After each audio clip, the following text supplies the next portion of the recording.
Streamline করছি আর একটু আস্তে তাদের মধ্যে থেকে হাইড্রো ট্রেনিংয়ে আমি অংশগ্রহণ বিগত দিনে আসলে বিগত কাউকে দেখা যায় না, এবার কেমন লাগছে? হ্যাঁ, এবার অবশ্যই খুব ভালো লাগছে, যেহেতু আমরা যারা প্রতিবন্ধী ব্যক্তি আছি, বিশেষ করে দৃষ্টি প্রতিবন্ধী ব্যক্তি, বাক প্রতিবন্ধী প্রতিবন্ধী ব্যক্তি, এবং আমি একজন হুইলচেয়ার ইউজার।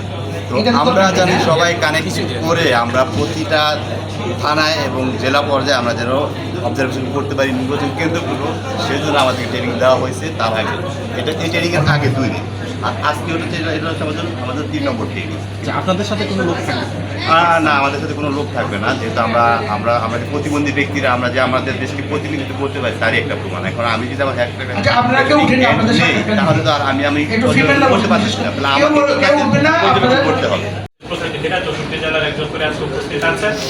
তো এর মধ্যে আপনার সম্মানিত ইমাম খতিব ফাউন্ডেশনের সদস্যবৃন্দ রয়েছেন, নেতৃবৃন্দ রয়েছেন হলো যে ক্ষুদ্র নৃগোষ্ঠী, সংখ্যালঘু সম্প্রদায়ের লোকজন এবং স্পেশাল মানুষ যারা, তারাও কিন্তু আসন্ন নির্বাচন উপলক্ষে এবার নির্বাচনের পর্যবেক্ষণ তালিকায় জড়িত হচ্ছেন। কাজে পর্যবেক্ষক দল সম্পর্কে দেশবাসীর যা ধারণা ইতিমধ্যে ছিল, সেই ধারণাটা ভেঙে দিতে কিন্তু আমরা ব্যাপক একটা প্রস্তুতি নিয়েছি।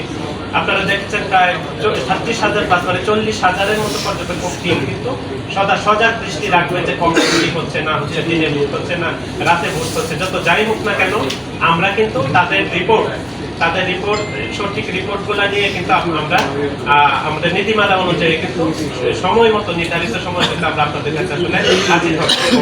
কাজে এটা একটা সতর্কবার্তা, নির্বাচন সংশ্লিষ্ট যারা কারো যদি কোনো রকম অসৎ উপায় অবলম্বন করে বিজয়ী হওয়ার চিন্তা ভাবনা থেকে আমরা হয়তো কিছু করতে পারবো না, আমরা হয়তো বা প্রতিরোধ করতে পারবো না, কিন্তু আমরা কিন্তু সত্যটা দেশবাসীকে জানিয়ে দিতে আমরা কোনো দ্বিধা আমাদের থাকবে না। আমরা কিন্তু একজাক্ট যা ঘটে তা কিন্তু আমরা জানিয়ে দেবো। তার কিছু নজির আপনারা দেখতে পাচ্ছেন যে আমাদের সামনে যারা আছে, সমাজের বিবেকবান যারা ইমাম সাহেবরা আছেন, সংখ্যালঘু সম্প্রদায়ের প্রতিনিধিরা আছেন, আমাদের সিলেকশনটাই বলে দিচ্ছে আমাদের উদ্দেশ্যটা কি। যে আমাদেরকেও ইলেকশন কমিশন নানান রকম নিরপেক্ষতার মাপকাঠিতে মেপে আমাদেরকে নিবন্ধন দিয়েছে। আমরাও আমাদের জায়গাটা থেকে নিরপেক্ষ রাখার জন্য, আমাদের নিরপেক্ষতা প্রদর্শন করার জন্য, আমাদের নিরপেক্ষতার মাপকাঠিগুলো মেপে আমরা আমাদের পর্যবেক্ষকগুলোকে নিবন্ধন দিয়েছি, লিপি পর্যবেক্ষক তালিকায় আমরা যুক্ত করেছি। আমি আবারও বলছি যে কোনো রকম অর্থায়ন, কোনো রকম অর্থ সহায়তা, কোনো রকম সহায়তা ছাড়া সম্পূর্ণ ভলান্টারিভাবে আমরা এই ওয়ার্কটা করতে চাচ্ছি, শুধুমাত্র নাগরিকের দায়িত্ব থেকে আসন্ন নির্বাচনটা সুষ্ঠু নিরপেক্ষ হোক সেই দায়িত্ব বোধ থেকে, এবং আমরা কাজটা নিরপেক্ষভাবে করতে পারবো সেই বোধ থেকে। যদি কোনো নিরপেক্ষভাবে কাজ না করার মতো কোনো পরিস্থিতি সৃষ্টি হয়, আমরা নিরপেক্ষভাবে কাজ করতে পারবো না বলে মনে হয়, যে মুহূর্তে যখন মনে হবে সেই মুহূর্তে আমরা আমাদের কার্যক্রম গতিয়ে নেব, আমরা পর্যবেক্ষণ করবো না। পার্টিসিপেট করতে এসেছি যে নির্বাচন পর্যবেক্ষক হিসেবে আমরা এখানে ট্রেনিং নিয়েছি।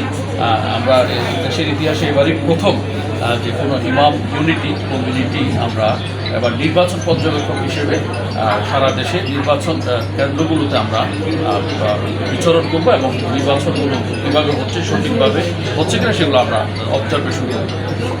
আপনার পরিচয়? আমি মুফতি শামীম মজুমদার, খতিব ফাউন্ডেশন।